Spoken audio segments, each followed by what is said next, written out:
When I was a kid, my grandfather told me stories about a strange man in the woods. I wish I believed them. When I was a kid, my grandfather used to tell me strange stories about the forest behind his house in West Virginia. He called it the Hollow, a shadowy stretch of land that seemed to swallow sound. Even in the brightest daylight, it felt unnaturally dim, the canopy above weaving an oppressive quilt of leaves and branches. Grandpa would sit in his creaky rocking chair, pipe smoke curling around his head, and tell me tales about the strange things he'd seen. Most of them were harmless, glowing lights flitting between the trees or distant laughter with no source. But there was one story he refused to talk about until he was drunk on moonshine. It was the story of the lantern maker. Back in the early 1900s, there was a man who lived alone deep in the hollow.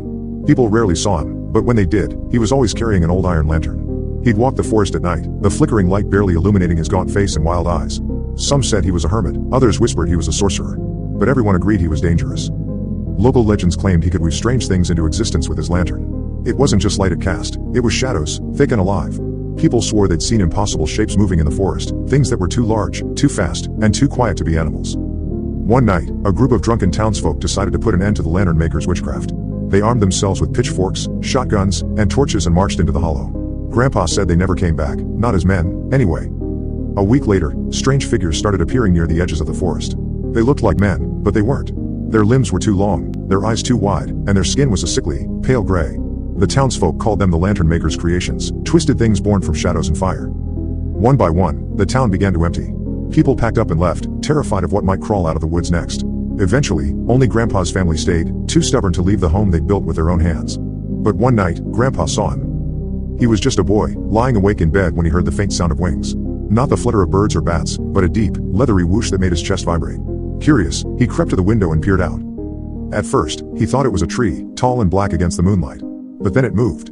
It unfurled massive, tattered wings and turned to face the house. Its eyes, red and glowing like embers, locked onto Grandpa. I couldn't move, Grandpa whispered to me, decades later. I wasn't scared. I was just trapped. Those eyes held me, like they were pulling me out of myself. The creature stood there for what felt like hours before it finally lifted off the ground. The sound of its wings was deafening, shaking the entire house as it disappeared into the night. After that, Grandpa refused to go into the hollow. He said the lantern maker had made his greatest creation, a guardian for his woods. Years later, I forgot about Grandpa's stories. I grew up, moved to Chicago, and only visited him a handful of times before he passed. But recently, I had to return to West Virginia to settle his estate.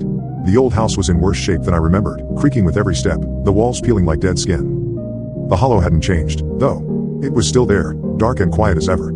Something about it drew me in, the way it always had when I was a kid. On my last night there, I decided to take a walk into the woods. I don't know why, nostalgia, maybe, or a foolish desire to prove to myself that Grandpa's stories were just that, stories. I brought a flashlight and a knife, feeling absurdly brave as I wandered deeper into the forest. The air was colder than it should.